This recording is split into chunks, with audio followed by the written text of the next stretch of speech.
สวัสดีครับยินดีต้อนรับสู่ช่อง ATS Channel นะครับผมกับพบกันอีกครั้งการ reaction ครับวันนี้เรามาต่อกันการ reaction นะครับผมฟารั่นรัก EP ที่2นะฮะ EP ที่แล้วเนี่ยเขาก็เหมือนกับเปิดตัวละครเนาะตัวฟารั่นนะครับกับเชอร์เบตนะครับผมแล้วก็เราไม่ได้อ่านนิยายเนาะก็มาฟังฟีดแบ็กจากตอนที่ดู EP 1ไปเสร็จแล้วก็เห็นทุกคนบอกแบบเชอร์เบตนี่ตรงตามนิยายเลยนะครับผมเป็นคนผมยาวแบบนี้อยู่แล้วนะครับผมแล้วฟารั่นก็แบบว่ามีเสน่ห์ตรงตามนิยายมากเพราะฉะนั้นคือว่าแฟนนิยายน่าจะชอบนะครับดูซีรีส์เรื่องนี้แล้วโอเคงั้นเราไปต่อกันใน EP ที่2นะครับ EP ที่แล้วเนี่ยเขาเหมือนพบเจอกันแล้ว EP นี้เนี่ยเขามาเจอกันที่ร้านและเรียบร้อยต่างๆนานาไม่รู้ว่าตัวอย่างเนี่ยมันมีฉากที่ว่าเขาจะมีอะไรกันแล้วนะฮะ EP นี้แต่คนนึงมันเป็น one night stand ไงอีกคนคือคิดแบบ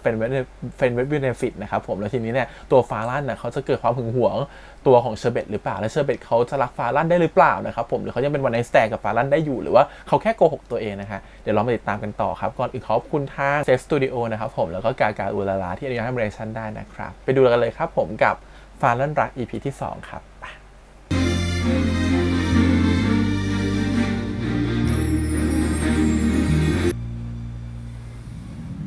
ถือกีตาร์แบบเนี้ยอาจจะอยู่ชมรมดนตรีก็ได้ใช่ตัวที่ถือเมื่อเช้าป่าวะเป็นมากนะมึงเนี่ยเจอกันเมื่อเช้าเอง พี่ฟ้ามาหาใครหรือเปล่ามึงมีเด็กใหม่แล้วใช่ปะไม่มีเรื่องน้องเติ้ลอะถ้ากูไม่ปล่อยไปอะนะก็ไม่ไปจากกูหรอกเปลี่ยนที่ซ้อมให้ไปซ้อมที่ขอบโลกได้นะถ้าคุณเมาก่อนขึ้นโชว์มาว่าคุณนะเว้ยคิดอะไรของกูวะ เฮ้ยฟาลั่นคืนนี้พวกกูไปทองหล่อต่อไปด้วยกันปะวะ เอาเลยมึง คืนนี้กูไม่ได้แล้วอ่ะ ไอ้คุณป้าชาสุหาย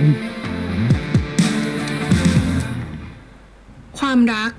ไม่เคยมีรูปแบบที่ชัดเจนอย่างตายตัว เราไม่มีวันรู้ด้วยซ้ำว่ามันจะเกิดขึ้นที่ไหน เมื่อไหร่ กับใคร และใครคนนั้นอาจเป็นคนที่เรารู้จักมักคุ้นเป็นอย่างดี หรืออาจจะเป็นคนแปลกหน้า ที่จู่ๆก็โผล่มาให้เราได้พบเจอ สิ่งเดียวที่จะตอบเราได้ว่านี่คือความรักของเราใช่ไหมคือจังหวะการเต้นของหัวใจเรา ที่มันเปลี่ยนไปจากปกติ เมื่อเราได้พบหน้ากับคนคนนั้น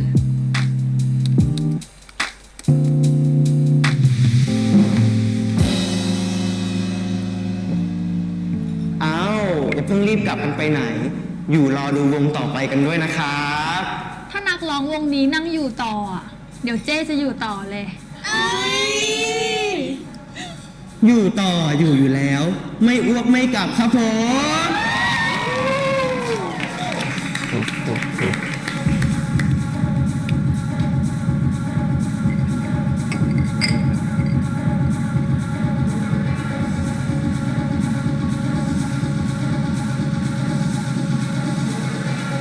ขอตัวไปห้องน้ำแป๊บนะครับ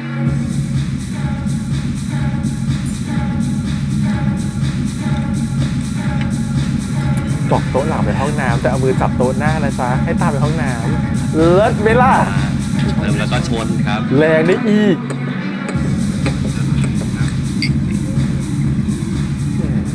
ไม่บอกโต๊ะหลังนะบอกโต๊ะหน้านี่แหละให้ไปตามไปห้องน้ำ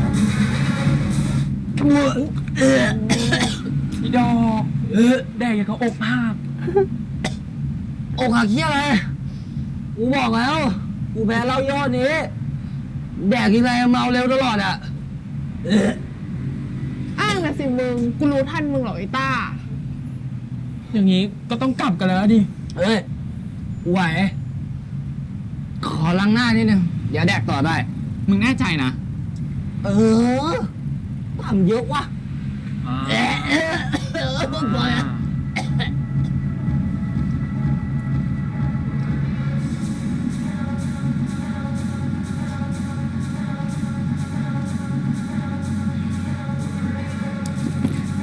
โอ้กินไปนิดเดียวเองช่างเมาแล้วลูก ขอโทษครับ ไม่คิดว่าจะได้เจอกันอีก ดีใจจังเมื่อเช้าอ่ะเราชนนายตอนเนี้ยนายก็มาชนเรา ก็ หายกัน นายน่ารักดีนะไม่อยากรู้จักกันมากกว่านี้อ่ะ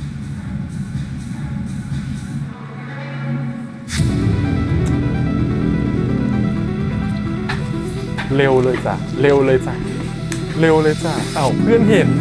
เอาไม่ใช่เพื่อนเห็น เดี๋ยวไปเมาให้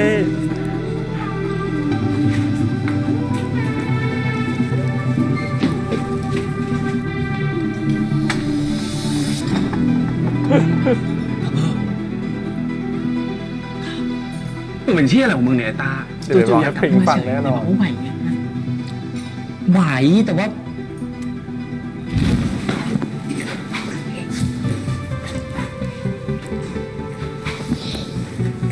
เชี่ยภาพมันติดตากูเลยนะเว้ยมึง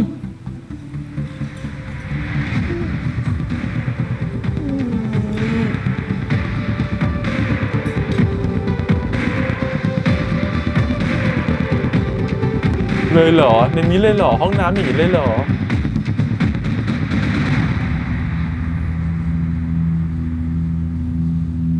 ถุงยางมีไหมลูกถุงยางไม่ดีนะคะก็เป็นถุงยางนะฮะตาย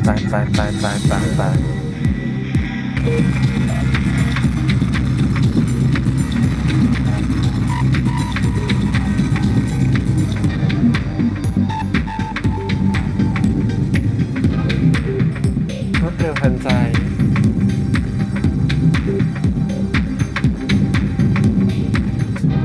มาต่อกันในห้องนอนเลยเหรอ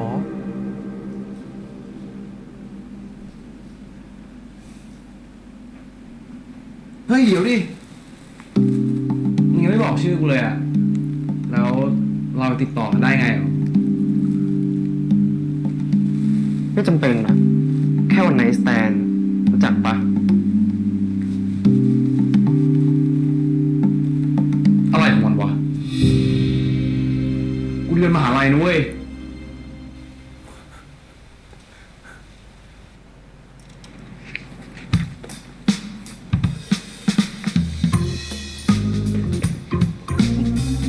มาบอกให้พิงฟัง อะไรของแกเนี่ยไอ้ต้า เมื่อวานอ่ะฉันเห็นพี่ฟ้าลั่นจูบผู้ชายในห้องน้ำที่ร้านเหล้า คราวนี้กับใครอีกอะแล้วแกไปได้ยินมาจากไหน ฉันเห็นกับตาตัวเองเลยนะเว้ยก็ไอ้เชออ่ะเชอเป็นเด็กถาปัดอ่ะ ใช่หรอ พี่ฟ้าลั่นกับเชอร์เบตอะนะ อีดอีกว่าชอบ แกน่ะไปเห็นกับตาตัวเองนะแกไม่มีวันชอบพี่ฟ้าลั่นเขาต่ออย่างแน่นอน ชอบต่อค่ะ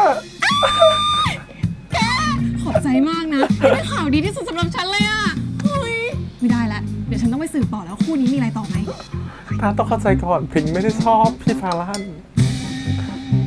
พริงแค่เป็นแฟนคลับพี่ฟาลั่น เฮ้ยพิงค์เฮ้ยต้า พิงค์มันจะรีบไปไหนของมันวะ มันลืมหรือเปล่าอะว่าเรากำลังจะประชุมน่ะ ก็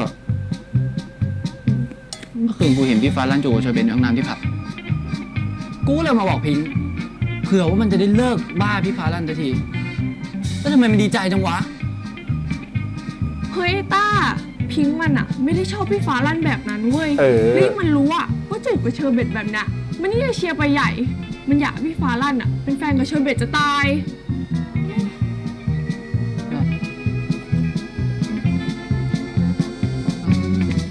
อะไรครับเนี่ย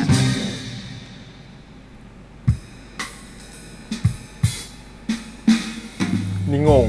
ไม่จำเป็นอะแค่วันไนท์สแตนรู้จักปะ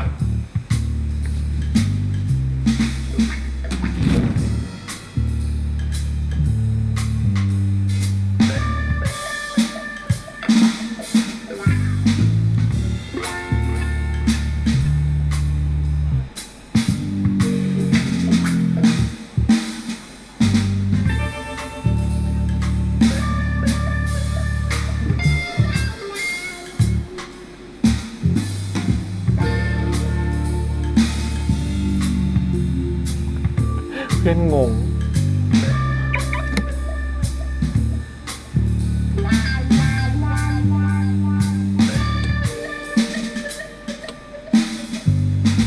เฮ้ย ผิดคัน ก็ดิผิดคัน วันนี้มึงเป็นไรเนี่ยเหม่อทั้งวันเลย นั่นน่ะดิเหม่ออย่างเงี้ยกูไม่ไปกินแล้วนะชาบูเดี๋ยวเมื่อขับรถชนตายห่าพอดีกูว่าเราไปหาอะไรกินแถวมหาลัยนี่แล้วกัน มึงมีอะไรบอกพวกกูเปล่าวะ หรือว่าพวกกูไม่ควรรู้อะแต่ณจุดเนี้ย กูว่ามึงเล่าเถอะ กูอยากรู้ เป็นดู อะไรแท็บ กูรู้ว่ามึงก็อยากรู้ หรือไม่จริง เออ เลิกทะเลาะกันได้แล้วเดี๋ยวกูเล่าให้ฟัง งั้นเราไปหาอะไรกินก่อนไหม ดูจากท่าเหม่อหมาหงอยหอยแครงของมึงแล้ว เรื่องน่าจะยาว พอเรื่องเผือกเนี่ย ฉลาดขึ้นมานะมึงไอ้ปิง พูดดีเป็น ถือ ปิง ว่าเป็น โง่ คำชมแล้วกันนะ ไปแล้ว ฟ้าลั่นอยู่นี่เอง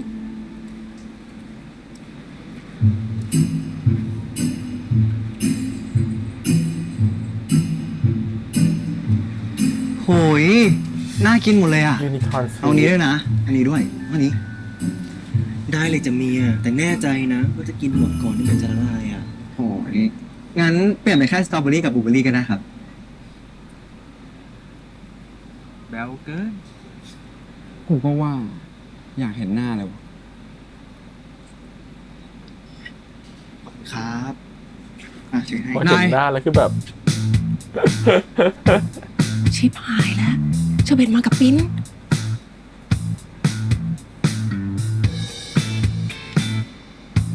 น่ากินน่ะ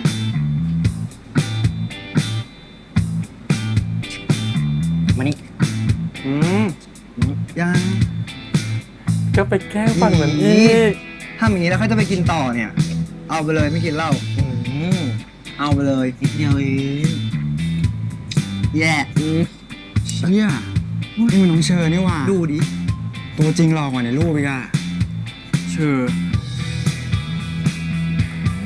คือมีอะไรกันจะไม่รู้ว่าเป็นชื่อใครหรือยังไม่รู้เลย เห็น เนี่ย เชอเบตหวานต่อหน้าต่อตาอย่างเงี้ย จะยังไงต่อวะเนี่ย มันคือมีอะไรกันยังไม่รู้เลยว่าชื่อ จี อะ บ ไร เชอเบตปะเนี่ย โอ้ยฝันฉันพังหมดแล้วเนี่ย นี่ไอติมมันอร่อยขนาดนั้นเลยเหรอฮะมึงได้เดินไปยิ้มไปหาดเนี่ย ก็อร่อยดีนะ ไม่ได้กินอะไรแบบนี้มานานแล้วอะมีของหวานๆเข้าร่างกายสดชื่นดี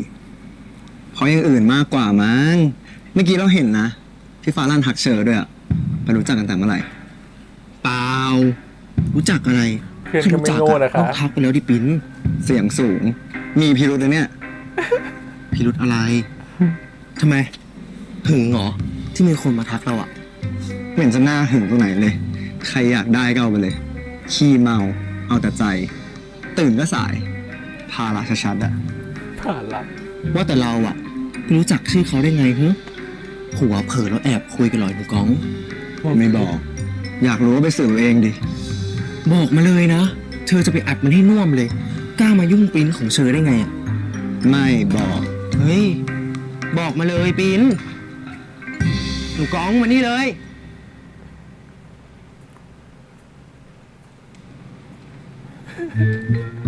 ออกไปแบบกรีดกราดกลับมาแบบหงอยเหงา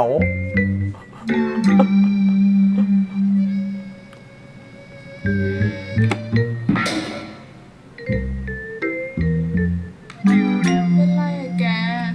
เกิดอะไรขึ้นพิงค์ฝันฉันพังหมดแล้วแก พี่ฟ้าลั่นนะดิ ดันไปเห็นฉากหวานของเชอร์เบตกับปิ้นเข้า แป้วใจเลยฉัน คนเพอร์เฟกต์อย่างพี่ฟ้าลั่นน่ะ เห็นแบบนี้คงไม่ยุ่งกับเชอร์เบตต่อแล้วแน่เลยอ่ะ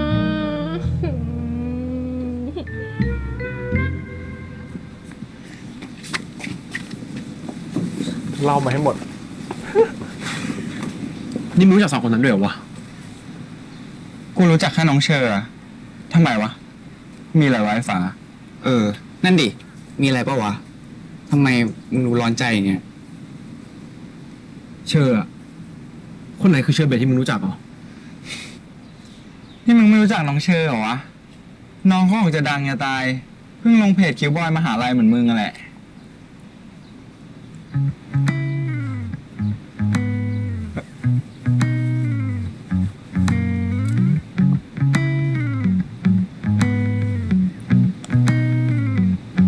เชอร์เบต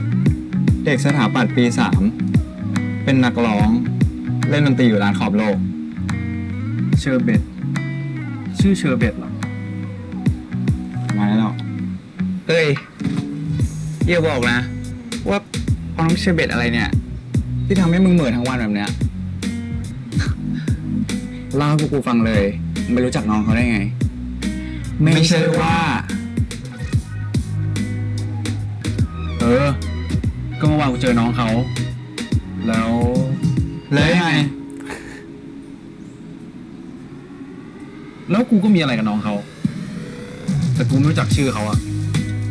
แล้ววันนี้กูทักเขาก็ทำไม่รู้จักกู มึงก็เลยเสียเซลล์ว่างั้นเถอะ แค่นิดนึง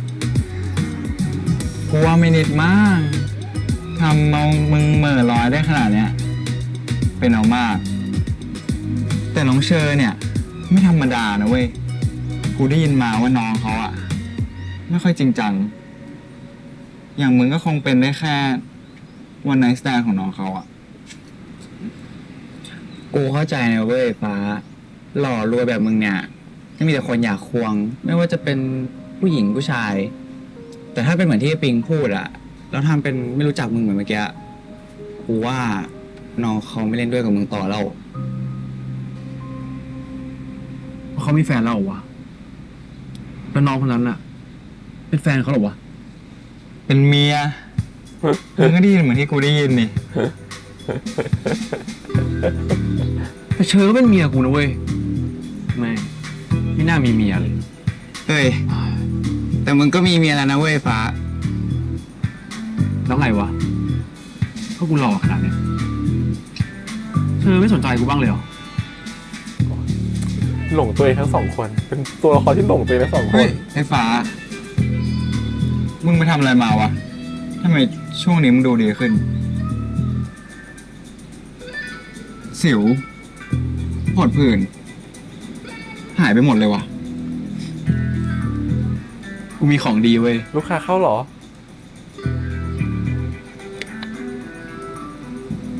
มือไวมึงลองใช้ดูดิ เชี่ย กูเพิ่งเห็นว่าหน้ามึงเนียนขึ้นเยอะเลยนี่หว่า ไหนกูลองใช้หน่อยดิ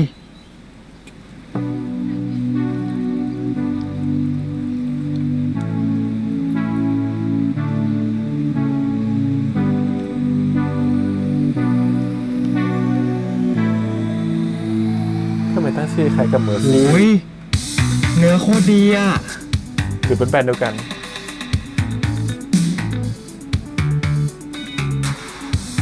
เป็นไง หล่อขึ้นปะล่ะเวอร์ไปไปเยอะ ฉันตลกที่เอาเมอร์วายแล้วมาพกใส่กางเกงคืออย่างน้อยมีกระเป๋ามานิดนึงก็ยังได้นะนี่พกใส่อะไรเนี่ย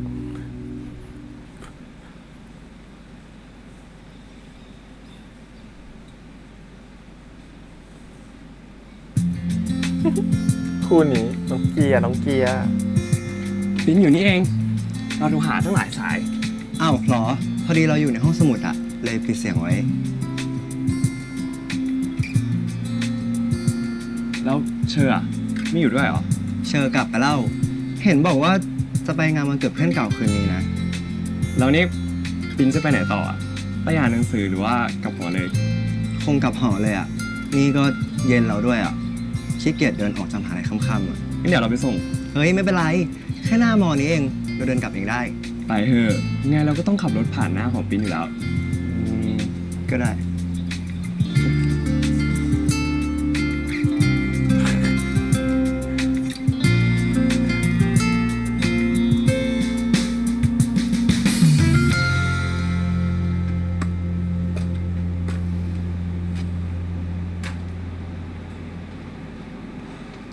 อย่างอัน นี่มึงยังคิดเรื่องน้องเช ย ออีกเหรอวะ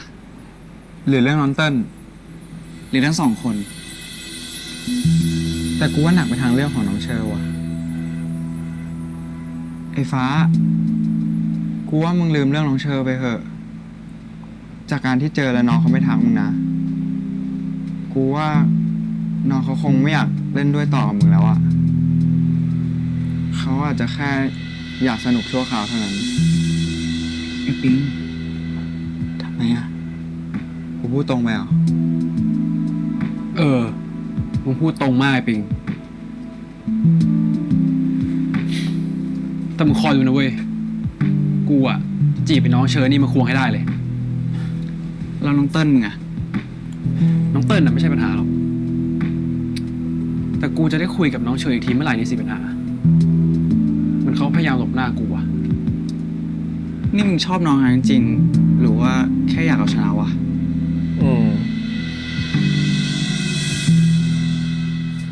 ก่อนถามคำถามนี้กลับไปถามคำถามนึงก่อน เป็นไรไปคะ มึงชอบ พี่ฟ้า เติ้ลจริงๆหรือเปล่า ดูไม่ได้เรื่องเหมือนวันอื่นๆเลย ดู อะ สิ เป็นพระเอกที่เทาๆเนาะ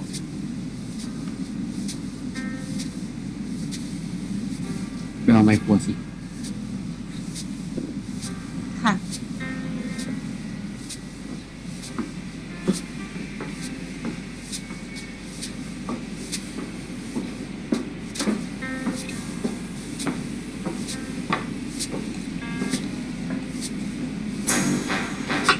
มันก็ปาร์ตี้วันเกิดที่เดียวกันอีก โรงแรมมีเป็น100 ที่ มันจะต้องเจอกันอะเนาะ นาย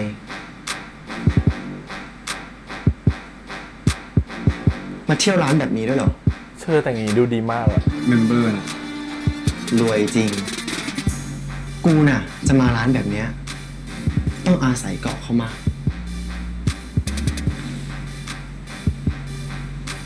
นึกว่าจะไม่ได้คุยกันแล้วสิมาเที่ยวร้านนี้บ่อยไหมน้องเชอ ก็ไม่อ่ะ ถ้าไม่จำเป็นก็คงไม่มา ไม่ชอบร้านหรูๆแบบนี้ว่ะ แต่เมื่อกี้มึงเรียกชื่อกู มึงรู้ได้ไง ก็เวลาคนเราสนใจอะไร ก็ต้องให้ความสำคัญกับสิ่งนั้นเป็นพิเศษดิ จริงปะ ทำไม ติดใจกูจากเมื่อคืนเหรอ อย่าบอกนะว่าน้องเชอไม่เพราะเสียงเราของน้องเชอยังดังก้องอยู่ในหัวพี่เลย ก็แค่สนุกชั่วคราวอะแล้วอีกอย่างนะกูก็ร้องแบบนี้กับทุกคนด้วย มึงน่ะไม่ได้เก่งกว่าคนอื่นเขาหรอก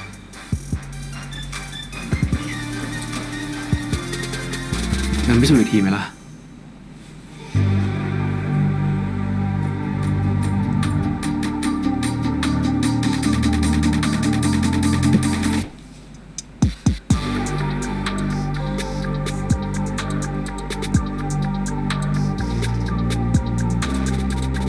มึงนี่ลุ่มล่ามไปทั่วเลยนะ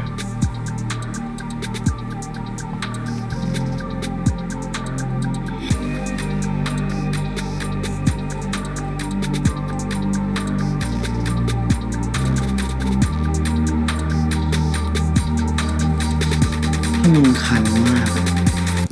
ก็ช่วยตัวเองไปก่อนแล้วกัน กูยังไม่คันว่ะ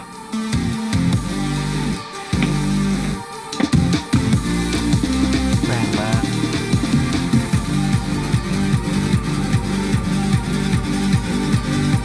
เฮ้ย ไม่ใช่ ตัดเสื้อเฉย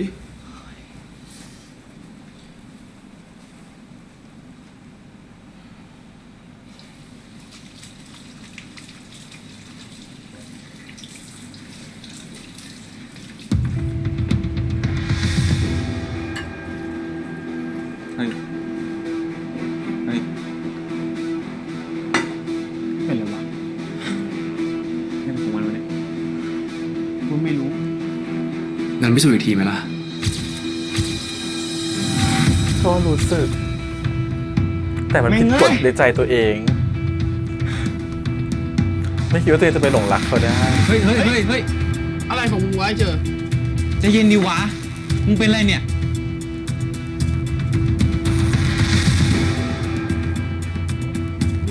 เฮ้ย เป็นไรมึงเนี่ยไอ้เชอ พอแล้วไอ้เชอแดกขนาดนี้เดี๋ยวมึงก็เมาตายห่าหรอก ก่อนที่ไอ้แตมจะมาถึงอ่ะมึงอยากเมา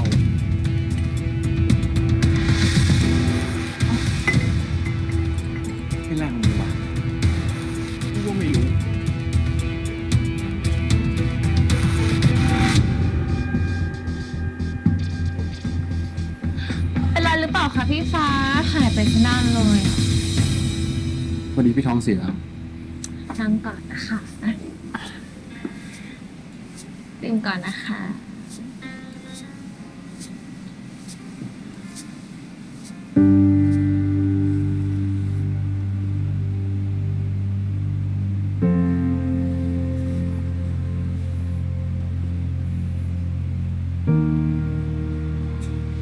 เฮ้ยเชอ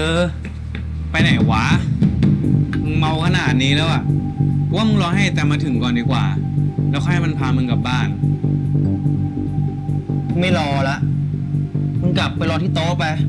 กลับเองได้ เออ ตามใจมึงแล้วกัน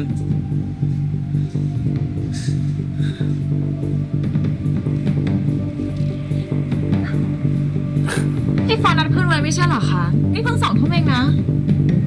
พี่ไม่รอพวกมันแล้วอะเร็วๆนะพี่รีบ ค่ะ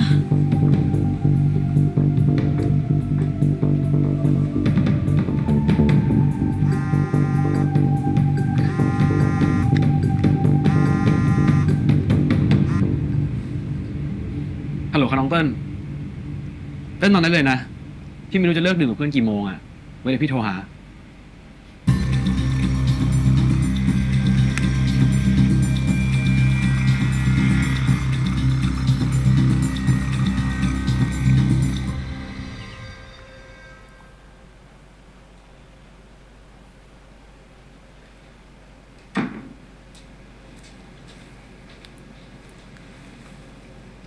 ไอ้แท็บ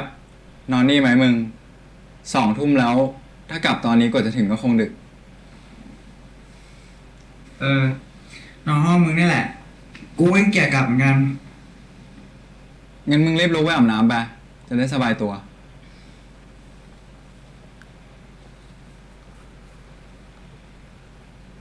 อยู่ดีก็โดดกับคู่นี้ว่ะ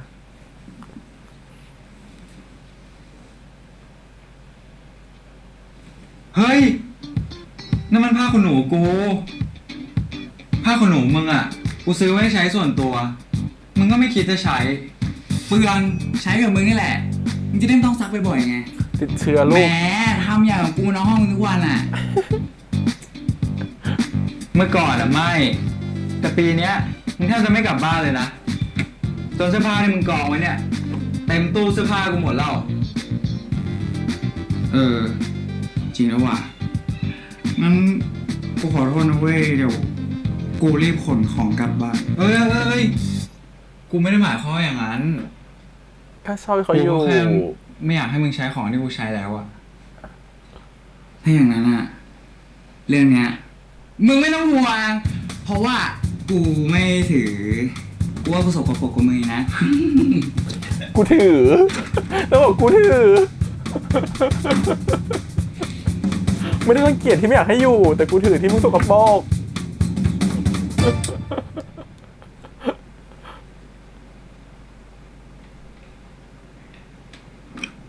เฮ้ย ปิง กูว่าอาบน้ำเสร็จออกไปเมาต่อดีกว่าวะ ตอนนี้กูตื่นแล้ว อยากฟังเพลงด้วย รีบอาบแล้วกัน ถ้าช้ากูหลับไม่รอนะเว้ย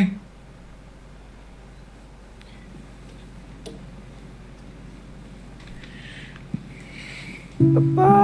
บมีเสื้อคู่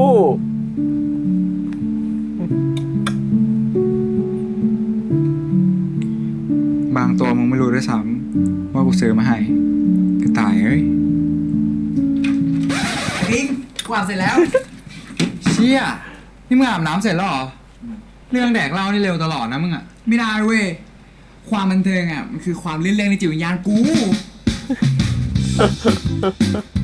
พวกคออ่อนเนี่ยขี้โม้เหมือนมึงทุกคนปะวะ คงงานมั้ง เฮ้ย มึงหลอกด่ากูดิ ให้รีบแต่งตัว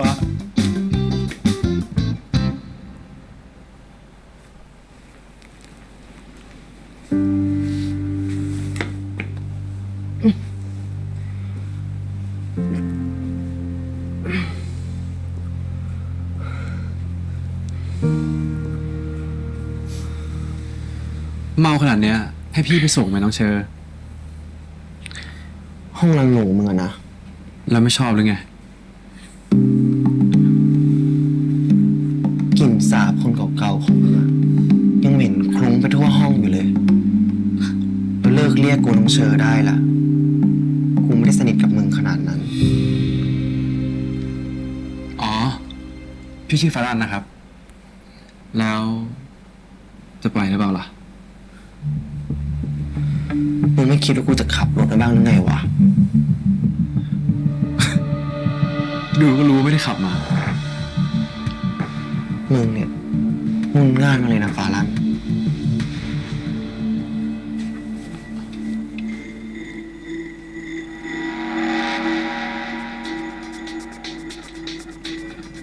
กูว่ารอบนี้ฟ้าแปลกๆว่ะ ไม่เคยเห็นมันเป็นแบบนี้คนไหนมาก่อน มึงว่า มันแค่อยากเอาชนะหรือว่ามันจริงจังไว้แทบ ที่กูถามมันอ่ะ กูก็อยากรู้มึงกันแหละ เห็นมันกี้กับเขาไปทั่ว กูก็เดาใจมันยากว่ะ ไม่รู้มันคิดอะไรอยู่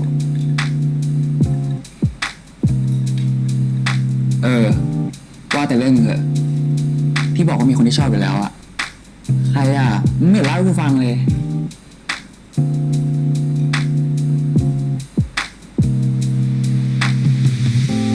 กลับไปดูชุดกระต่ายที่ห้องไป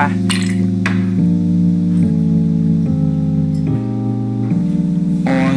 กูเมามากเลยไหวแทบไม่ไหวแล้วอ่ะ อยากนอน ปิง มึงไม่ต้องมา acting เลย บอกกูมา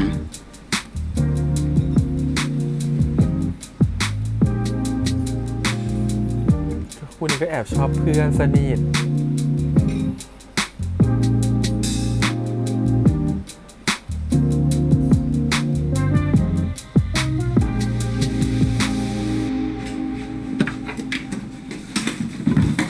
เอาเลยเหรอเขาเมาอยู่นะลูก โอ๊ย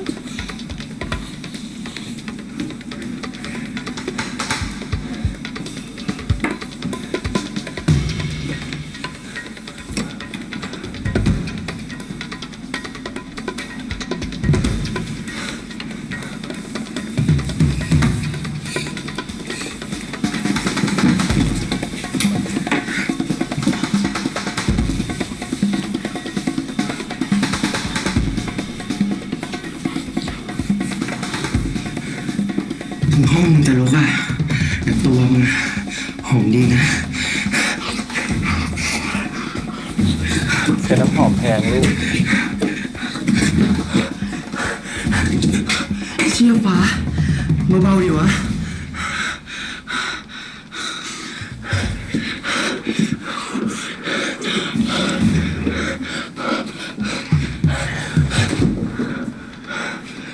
คืนเนี้ยกูจะทำให้มึงลองอย่างที่มึงต้องจำตลอดชีวิตเลย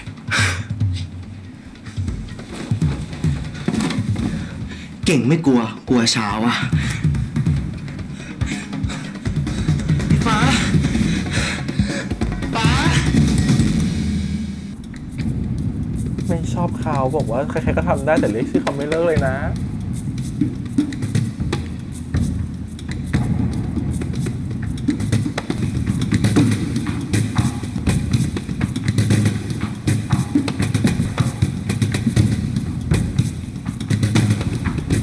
ร้อนแรงมากค่ะทำไมช่วงนี้มันเป็นแบบซีรีส์ฉากเลิฟซีนแบบมันร้อนแรงขนาดนี้ทุกเรื่องเลยนะ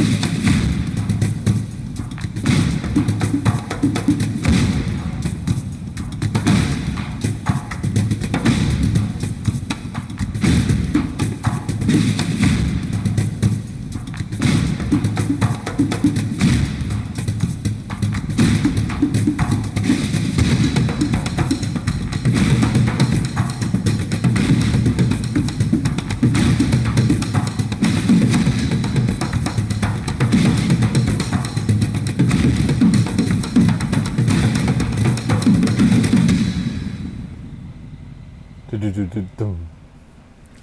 เรียบร้อยค่ะ ไม่ใช่วันไหนสแตนแล้วค่ะ อย่าเพิ่งลุกดิ ขอนอนก่อนอีกแป๊บนึงนะ เราก็รู้สึกเราก็สวยแหละ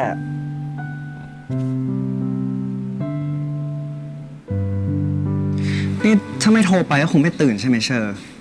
วันนี้จะโดดไม่ได้นะ เรียนตั้ง11:30นี่เพิ่ง7:00หนูก้อง รู้แล้วก็รีบลงไปอาบน้ำเลย เดี๋ยวจะซื้อขนมปังกับน้ำผลไม้ไว้ให้ แต่จะรีบไปนะจ๊ะเมียจ๋า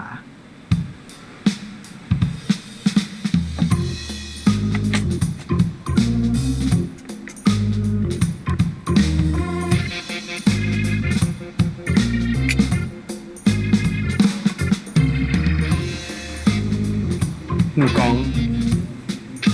ชื่อเหมาะดีนะ มึงไม่มีสิทธิ์เรียกปริงว่าหนูก้องกูคนเดียวเท่านั้นจะเรียกได้ ก็หนูกองจริงนี่หว่า เดิน4 ก้าวจะล้มอยู่แล้ว เขาเป็นคนสุภาพเรียบร้อย ไม่เหมือนมึง เหรอจ๊ะเมียจ๋า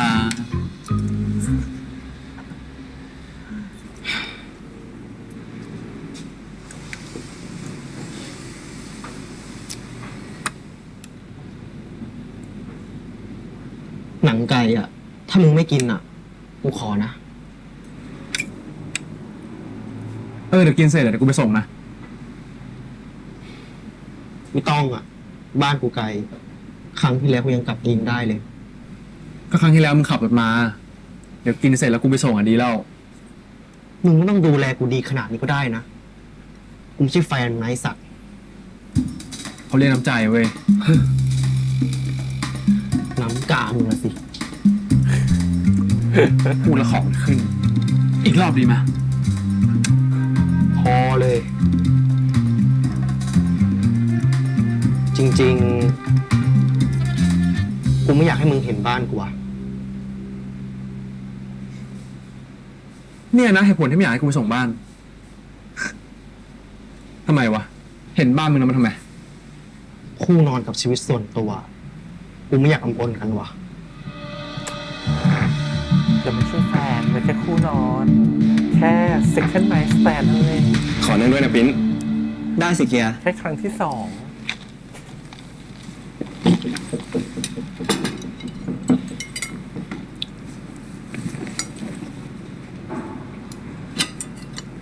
แล้วเชอร์อ่ะ ยังไม่มาอีกเหรอ หรือว่าซื้อข้าวอยู่ เชอร์เหรอถ้าไม่โทรปลุกก็คงไม่ตื่นหรอก นี่จะมาเรียนทันหรือเปล่ายังไม่รู้เลยเนี่ย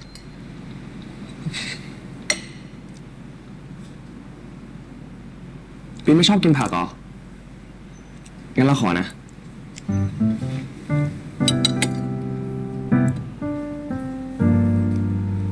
อ่ะ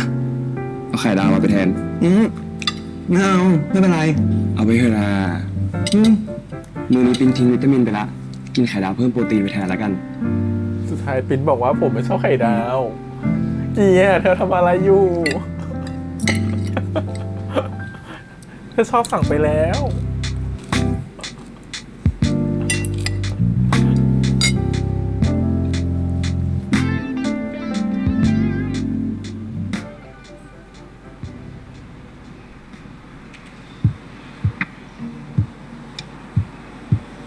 คู่นอนกับชีวิตส่วนตัว กูไม่อยากอำปนกันวะ เชอร์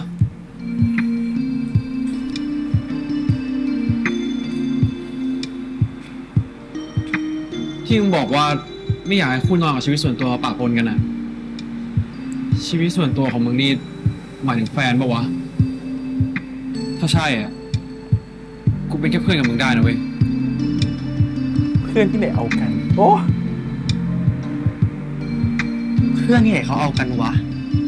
ตะกาบมึงอะเชี่ยจริง ก็เพื่อนแบบเฟรนด์ด้วยเบนฟิตไง เพื่อนกัน เอากัน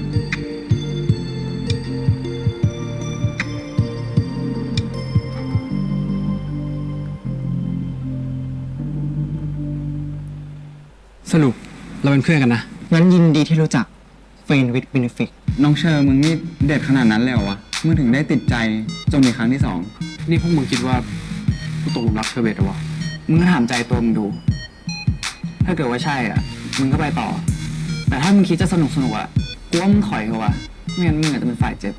แกไม่เสียใจเหรอวะที่เขาไปชอบผู้ชายอ่ะ ก็นั่นมันเป็นความสุขของนางก็โคตรจะฟินเลย แกมั่นใจได้ไงวะว่าพี่ฟ้าลั่นกับเชอร์เบตเนี่ยเขาจะคบกันจริง ก็เพราะว่าเชอร์เบตอะไม่เคยไปกับใครเป็นครั้งที่สอง ตอนเนี้ยลุ้นกันมากว่าพี่ฟ้าลั่นน่ะจะเอาชนะใจเชอได้หรือเปล่า ไม่มีใครมาแทนที่เป็นของเชอได้หรอกเอ็งกอง โอเคครับผมมา EP นี้ทำให้เห็นว่าตัวละครจริงๆต้องบอกก่อนนะพระเอกของเรานี่ฟาลั่นเนี่ยไม่ใช่เป็นผู้ชายกับใสๆนะครับเป็นเอกสีเทาพอสมควรนะครับผมแต่ถามว่าเราไม่ได้มีติดปัญหากับเรื่องที่ว่าพระเอกจะเป็นคนแบบว่าต้องมาเลิกคบเติ้ลก่อนถึงจะมาคบคนใหม่แล้วว่าแบบมันไม่ใช่หรอกรู้สึกว่า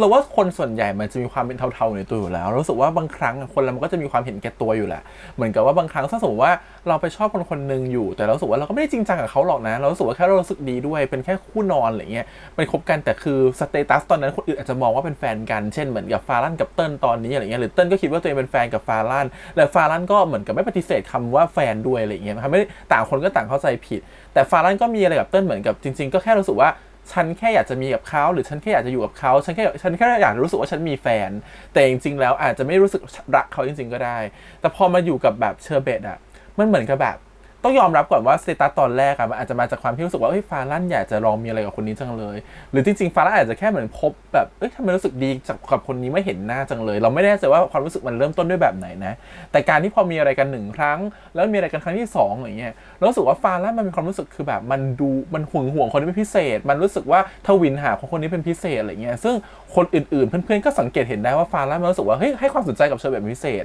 เพราะฉะนั้นเนี่ยมันอาจจะเป็นไปได้ที่ความรู้สึกของฟาลั่นมันรู้สึกว่ามันไม่เคยมีความรู้สึกแบบนี้กับใครมาก่อนแล้วมันก็ไม่รู้สึกว่าเชอร์เบตอาจจะเป็นความรักก็ได้เพราะฉะนั้นเนี่ยเรารู้สึกว่าเราเลยไม่ติดถ้าสมมติว่าวันนี้เขารู้สึกเขาไปชอบคนใหม่แล้วเขายังไม่เลิกกับคนเก่านะเพราะเขาสมมติความรู้สึกของเขาคือมันยังไม่แน่นอนเหมือนกันว่าคนใหม่เขาจะสานสัมพันธ์ต่อได้ไหมทุกคนมันจะเหมือนมีอารมณ์แบบกักคนเก่าไว้ก่อนนะอย่างน้อยฉันก็แบบเซฟโซนยังไม่บอกเลิกคนเก่าก็ถือว่ายังโอเคอยู่อะไรเงี้ยแม้ใจจะไปหาคนใหม่แล้วนะแต่ก็เผื่อพลาดแล้วกลับมาหาคนเก่าอะไรเงี้ยคนเราส่วนใหญ่จะมีความเห็นแก่ตัวแบบนี้อยู่อาจจะไม่ได้เป็นทุกคนไม่ได้บอกทุกคนเป็นนะครับผมแล้วก็คนที่ดีๆบางทีเขาก็ไม่ทำกันนะครับผมแต่ต้องบอกยอมรับว่าตัวละครมีความเป็นสีเทาตรงนั้นอยู่ซึ่งถามว่าเราติดไหมก็ไม่ติดเพราะเพื่อนเราหรือหลายคนก็มีความเป็นแบบนี้บางครั้งคนเรามันแบบทุกคนมันเห็นแก่ตัวได้เนาะทีเนี้ย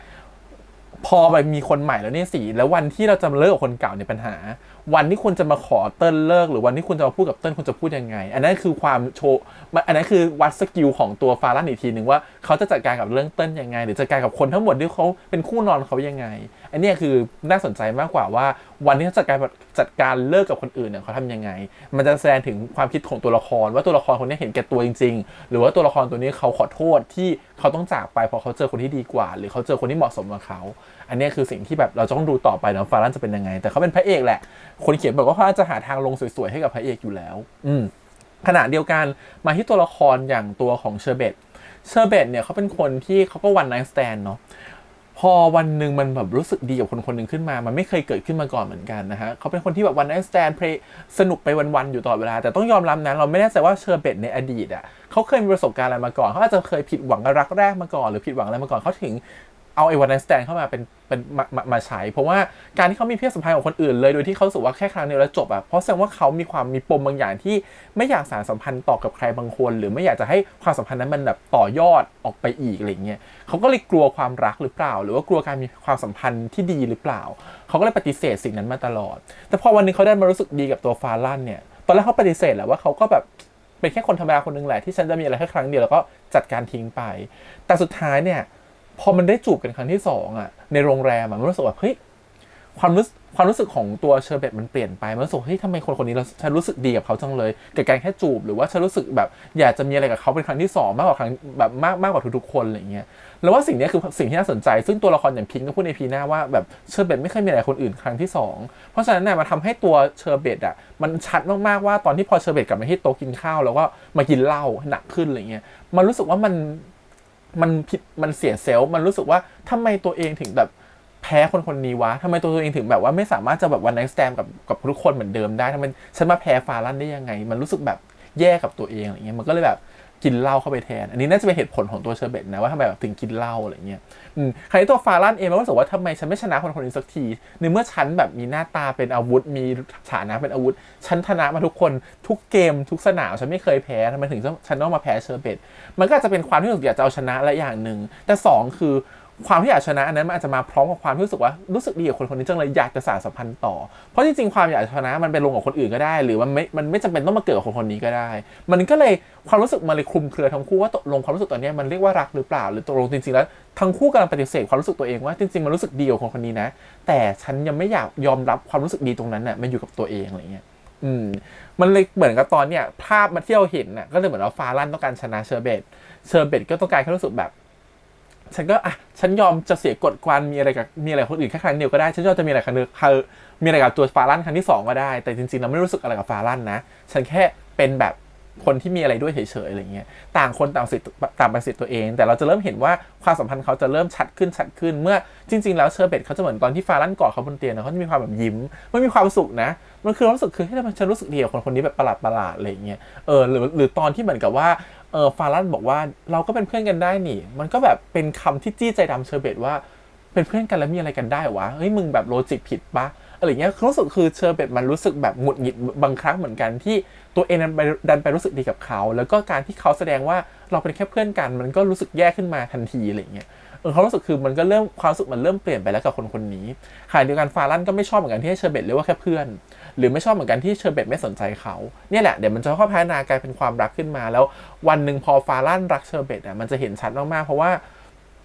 ฟารันมันรู้สึกว่ามันอยากจะตามหาคนนี้มันเริ่มสนใจคนนี้มากขึ้นรู้ว่าคนนี้อยู่กับใครแล้วตกลงคนนี้มีแฟนเป็นปริ้นจริงหรือเปล่าอะไรเงี้ยมันจะเริ่มแบบแอนนอยและรำคาญแล้วว่าตกลงเชอร์เบตเป็นอะไรกันแน่อะไรเงี้ยแต่ก็ตอนจบก็เลยมาชวนว่าเป็นเพื่อนกันก็ได้เพื่อนแบบ friend with benefit ก็กลายเป็นว่าตอนเนี้ยถ้าสมมุติว่า EP หน้าตามตัวอย่างคือเชอร์เบตเขา say yes ตกลงเป็นเพื่อนกันเนาะก็แปลว่าเชอร์เบตยอมจะเอาตัวเองเข้าไปอยู่ในรูปแบบความสัมพันธ์ที่เรียกว่า friend with benefit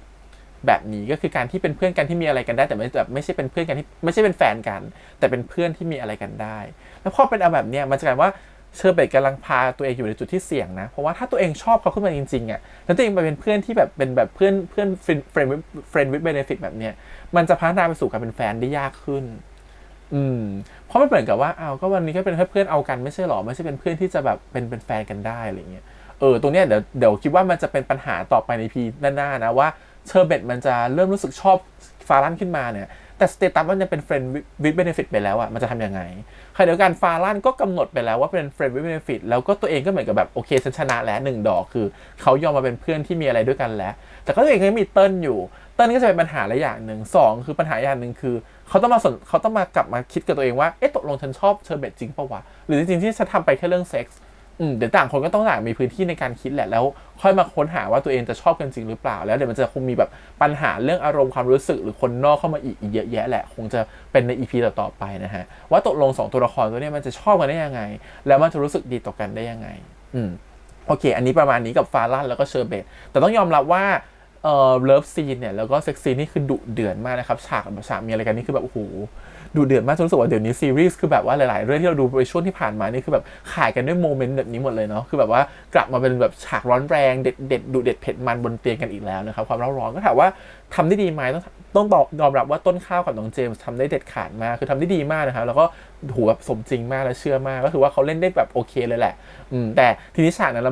าไม่แน่ใจว่าต้องจะลงได้ครบหรือเปล่านะเพราะว่าเหมือนกฎเขาบอกว่าลงได้แบบไม่กี่นาทีเนาะก็เดี๋ยวพยายามจะตัดออกมาแล้วก็ลงให้ดูกันแล้วกันนะครับโอเคประมาณนี้กับ2ตัวละครนี้ระหว่างฟารันกับเชอร์เบตมาดูอีก2คู่หนึ่ง2คู่ก็คือว่าคู่หนึ่งเนี่ยก็คือคู่ตัวปิงกับแท็บนะครับคู่นี้เป็นคู่ความรักเพื่อนๆเนาะที่เราเห็นกันอยู่แล้วนะฮะเราคิดว่า2คนเนี้ยแอบรักเพื่อนแล้วก็ตอนแรกยังไม่ค่อยชัด EP นี้ชัดมากว่าปิงแอบรักแท็บก่อนแท็บยังไม่รู้ตัวด้วยซ้ำว่าปิงแอบชอบนะฮะผมเพราะว่าปิงก็แบบอยากจะเชิญให้เขามาอยู่ในห้องแหละอยากจะนอนห้องเดียวกันอยากจะให้เขามาอยู่หอพักเราแต่ก็มีความแบบว่าไม่ชอบความสกปรกมีความแบบ เธออย่าทำตัวอย่างนี้เป็นฉันก็ไล่นะให้ไปใช้ผ้าขนหนูที่ถูกต้องใช้เสื้อที่ถูกต้องอย่ามาใช้ปนกันอะไรเงี้ยฉันไม่ชอบอะไรเงี้ยแต่ลึกๆก็อยากให้เขาอยู่ไงแต่กลัวว่าถ้าไปทำแบบนั้นเดี๋ยวเขาจะกลับบ้านเขาจะไม่อยู่ก็เลยก็ต้องยอมอะไรเงี้ยก็จะเห็นความน่ารักของปิงชัดมากๆว่าจริงๆปิงเขารู้สึกดีกับแท็บมากๆมีความแบบไปแกล้งเมาซบไหล่แท็บอะไรเงี้ยก็ไม่รู้ว่าคู่เนี้ยแท็บจะรู้ตัวเมื่อไหร่ว่าปิงแอบชอบนะครับเพราะว่าเขาพยายามจะขยออยู่เนาะว่าปิงชอบใครแต่ปิงคงยังไม่บอกหรอกก็คงต้องใช้เวลาอีกสักพักหนึ่งอีกคู่หนึ่งก็คือ Prince กับเกียร์นะครับผมคู่นี้เนี่ยก็คือ Prince เนี่ยก็คือหนูก้องของตัวเชอร์เบตนะฮะ Prince เป็นคนที่น่ารักนะเป็นคนเรียบร้อยนะฮะแล้วคิดว่าเกียร์ก็น่ารักเหมือนกันที่เกียร์เข้ามาจีบ Prince สองคนเนี่ยเราว่าความรักของสองคนนี้เป็นไปได้แน่นอนแล้วก็ดูแบบน่ารักมากๆด้วยน่าจะเป็นคู่ที่แบบความรักน่ารักกูตะมุตะมิอะไรเงี้ยแต่มันจะเป็นได้ยากขึ้นเพราะมีเชอร์เบตเนี่ยแหละเพราะเชอร์เบตมันคอยเหมือนขั้นกลางตัวระหว่างตัวPrince อยู่นะครับเพราะฉะนั้นแต่ถ้าเชอร์เบตเปิดทางให้กับเกียร์เราคิดว่ายังไงก็ easy ยังไงก็เลยก็ง่ายนะฮะคนคู่นี้ก็เป็นคู่ที่น่ารักอีกคู่หนึ่งที่เส้นเรื่องของเขายังไม่เห็นชัดนะครับว่าจะเป็นปัญหาหรือเป็นปมอะไรแต่เท่ากับคู่อื่นเนาะอย่างที่ปิงกับแทมเนี่ยเป็นเรื่องของคู่เพื่อนอยู่แล้วหรือยังเป็นเชอร์เบตกับตัวของฟารั่นเนี่ยเราเห็นเส้นปมชัดอยู่แล้วว่าความสัมพันธ์ที่มันดูแบบสินเสมอกันกับคนที่แบบว่าเราชอบเซ็กเหมือนกันเป็นคนติดเซ็กทั้งคู่เป็นคนที่ไม่ยอมรับความเป็นตัวเองคือพยายามจะปิดกั้นปมอะไรบางอย่างถึงเป็นคนนิสัยแบบเนี้ยเข้าใจป่ะรู้สึกว่าสองตัวละครนี้เป็นตัวละครที่มีปมไม่งั้นมันจะไม่ใช่คนที่แบบคนนึงคบแบบ friend with benefit อีกคนนึงก็เป็น one night stand ถ้าคนไม่มีปมหรือมีแบบภูมิหลังอะไรบางอย่างที่มันทำร้ายตัวเขามันคงจะไม่ใช่คนแบบนี้อะไรเงี้ยนี่แหละรู้สึกว่าเขามีเส้นเรื่องของเขาอยู่แล้วในการที่จะคลายเรื่องพวกนี้ออกไปแล้วทำให้ทั้งสองคนกลับมารักกันได้ไม่เหมือนสองคนนี้ยังไม่เปิดใจเรื่องความรักนะแล้วสำหรับฟารั่นกับเติ้ลก็ไม่ใช่เรื่องความรักเพราะฉะนั้นเนี่ยเหมือนต่างคนตอนเนี้ยปิดกั้นเรื่องความรักไม่ยอมจะรักใครจริงอย่างเงี้ยเนี่ยมันเลยเป็นปัญหาว่าปมของเรื่องเนี่ยรักจริงมันจะเกิดขึ้นได้ไหมกับคู่แบบนี้แล้วก็ยังมีเรื่องของที่บ้านอีกนะครับไม่รู้ว่าที่บ้านของเชอร์เบตเป็นยังไงฟารั่นเป็นยังไงหรือต้องการจะแบ่งพื้นที่ส่วนตัวกับพื้นที่คู่นอนอะไรเงี้ยคือมันจะมีประเด็นให้เล่นอีกเยอะนะฮะแต่ระหว่างเกียร์กับปรินเราจะไม่ค่อยเห็นประเด็นแล้วว่าจะเล่นประเด็นอะไรต่อไปจริงๆเรื่องต้ากับพริ้งยังมีประเด็นมากกว่าคู่ของเกียร์กับปรินด้วยซ้ำต้ากับพริ้งเนี่ยเราจะเห็นว่าเขาเป็นเรื่องของการที่ผู้หญิงคนนึงไปแบบเป็นแฟนคลับหรือชื่นชอบผู้ชายคนหนึ่งแต่เป็นการชื่นชอบแบบไม่ได้เป็นแฟนหรืออยากจะได้คำว่าเป็นแฟนแต่เป็นการชื่นชอบแบบปลื้มเหมือนเป็นแฟนคลับและยิ่งไปกว่านั้นคือเหมือนเป็นความเป็นสาววายด้วยคือแบบว่าชอบให้ผู้ชายเหมือนกับว่าถ้าเขาจิ้นกันเนี่ยจะมีความสุขมากอะไรเงี้ยแล้วนี่เป็นเจ้าของเพจคิวบอยอยู่แล้วมันแบบมันแอบจับเด็กคนจับคนมาจิ้นกันอะไรเงี้ยอาจจะเป็นความสุขของพริ้งนะฮะซึ่งเพื่อนๆเนี่ยเข้าใจหมดยกเว้นหัวต้าเป็นสิ่งต้าเป็นคนที่ไม่เข้าใจว่าทำไมพริ้งเป็นคนแบบนั้นมันเลยเหมือนกับคู่ของเขาน่าจะมีปมคือการที่ต้าได้เรียนรู้ว่าผู้หญิงที่เป็นแบบสาววายเนี่ยเขารู้สึกแบบไหนแล้วเขามีความรู้สึกแบบไหนแล้วเขาเป็นสามารถเป็นแฟนกับผู้ชายจริงๆได้หรือเปล่าซึ่งจริงๆมันเป็นแฟนได้นะเราก็เห็นหลายๆคนที่เขามีแฟนแล้วเขาเป็นสาววายเหมือนกันอะไรเงี้ยแต่เขาอาจจะทำสื่อแบบนี้ออกมาเพื่อให้เราเห็นว่าจริงๆผู้หญิงที่เป็นสาววายเขาไม่ได้ปลื้มแบบนั้นนะเหตุผลของการปลื้มเขาคืออะไรทำไมถึงต้องแบบจิ้นหรือปลื้มแบบนั้นแล้วเขาสามารถที่จะมีความรักในตัวเขาเองได้หรือเปล่าเป็นความรักของเขาเองอะไรเงี้ยเป็นไปได้ไหมก็ต้องรอดูว่าจะเกิดความรักระหว่างต้ากับพริ้งหรือเปล่านะครับใน EP ต่อไปโอเควันนี้ก็ประมาณนี้แล้วระหว่างเรื่องฟารั่นนะครับEP ที่2นะก็สนุกเนาะ EP นี้ก็เริ่มเข้มข้นขึ้นเรื่อยๆนะครับเริ่มเห็นแบบแต่ละคนแบบว่ามีบทที่มันดูเข้มข้นขึ้นนะครับโดยเฉพาะระหว่างตัวฟารั่นกับตัวของเชอร์เบตนะฮะสองคนนี้ก็รู้สึกว่าแบบมากันเต็มมากในทุกๆมิตินะครับผมโอเควันนี้ประมาณนี้ขอบคุณทุกคนที่มาติดตามกันด้วยแล้วกันนะครับผมฝากกดไลค์กดแชร์กด Subscribe นะครับติดตามที่เสียงทาง YouTube Instagram Twitter แล้วก็ Facebook ครับเดี๋ยวเอาไว้เจอกันใหม่ในครั้งหน้านะครับผมกับเรื่องฟารั่นนะครับผม EP ที่3วันนี้พี่แฮมไปก่อนนะครับบ๊ายบาย